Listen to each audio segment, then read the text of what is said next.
আমরা এসে গেছি টেম্পলের সামনে। হ্যালো বন্ধুরা, কেমন আছো? আজকে আমরা যাচ্ছি ইসকনের টেম্পলে। আসলে কোথায় যাচ্ছি এটা আমরা? ইসকনের টেম্পল। হ্যাঁ, এখানে কোন গড আছে জানো? না, জানো না এখানে কোন গড আছে? না। এখানে রাধা কৃষ্ণ আছে, গোপাল, ঠিক আছে? আচ্ছা, আমরা এসে গেছি টেম্পলের সামনে। এই টেম্পলটা রিনোভেশন করা শুরু করেছিল 1979-এ আর পুরো কমপ্লিট হয়েছিল 1981-এ। আর এই দেখো পার্কিং লটটা। তবে মন্দিরটা খুব যে বড় তা নয়, তবে বেশ সুন্দর। আর চারিপাশটাও খুব সুন্দর করে সাজানো। চলো এবার ভেতরে ঢোকা যাক। মন্দিরে আরতি শুরু হয় ভোর 4:30 থেকে আর রাত 8:30 অবধি।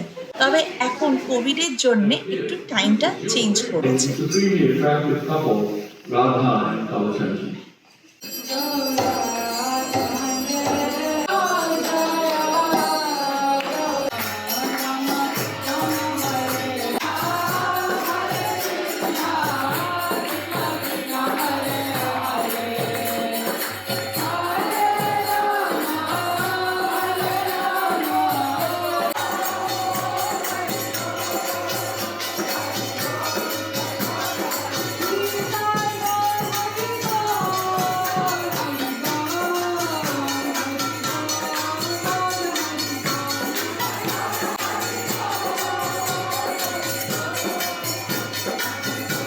খুব ভালো লাগলো পুজোর আয়োজন দেখে।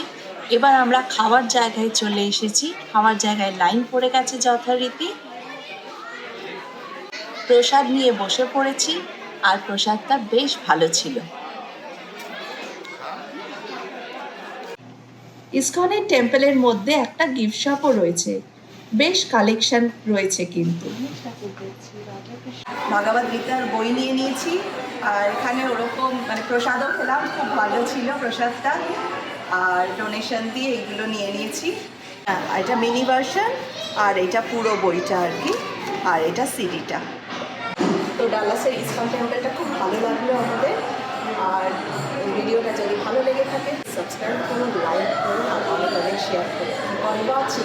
হরে কৃষ্ণ।